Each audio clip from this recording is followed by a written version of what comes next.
From gingerbread houses to beautifully decorated trees, the North Carolina Executive Mansion in Raleigh is decked out for the holidays. Governor Roy Cooper sat down with us to share his thoughts about a number of issues that have impacted the state this year. High on the list, holding Comores accountable for polluting the Cape Fear River.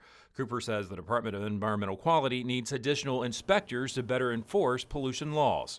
They have had significant cuts over the last few years. I hope that with this new General Assembly that's going to be more balanced, that there will be significant help for people to do testing, for scientists, for those who can inspect, so that proper regulation can occur. Another concern high on the governor's list, working for more resources to help struggling homeowners and business owners trying to recover from Hurricane Florence. There's been almost $83 million distributed by state and federal government into New Hanover County.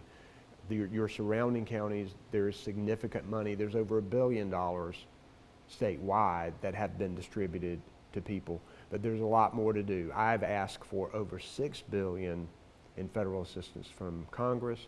We've asked for the $1.5 billion from the General Assembly. Businesses have stepped up, volunteers have stepped up. We also ask about allegations of voter fraud in the state's 9th congressional district, to which Cooper says he finds very disturbing. People deserve fair and honest elections. They deserve for their vote to count. There is a potential that a lot of people's vote did not count or was misrepresented in some way. That's wrong. The Board of Elections has the authority to investigate, and they should.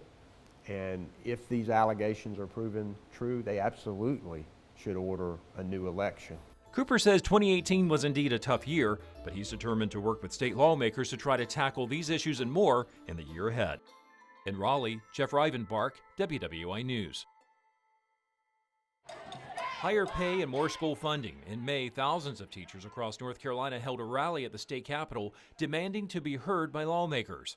The state is ranked 37th in the country for teacher pay, a statistic Governor Roy Cooper says is unacceptable, and without great teachers, our economy suffers. When I talk to CEOs about what they need to expand in North Carolina with their good paying jobs or bring them here, the first thing they say is workforce. That means we must invest in education from cradle to college. Cooper says one of his goals is to make certain we get to at least the national average in teacher pay within the next 5 years. We have to do more, not only through more pay for quality teachers and principals, but we have to lift the respect for this profession. I visit a lot of schools. I ask kids, how many in here want to be teachers? Not enough hands go up.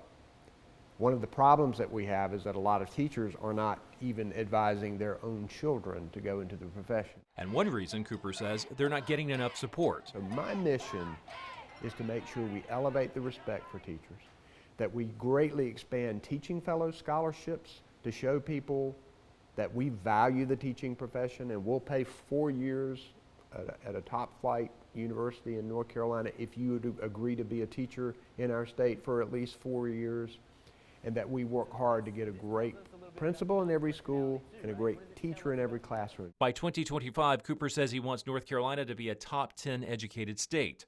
And how does he hope to do this? We do that by more kids in pre-K, which we've increased it by about 3,500 over the last couple of years, by having a higher percentage of kids graduate, and by having more people have post-high school educational attainment in some way to get these good paying jobs. But none of this will happen, he says, if we keep losing qualified teachers in our classrooms. Teacher pipeline, it has to be a priority for us and will continue to be. In Raleigh, Jeff Rivenbark, WWAY News.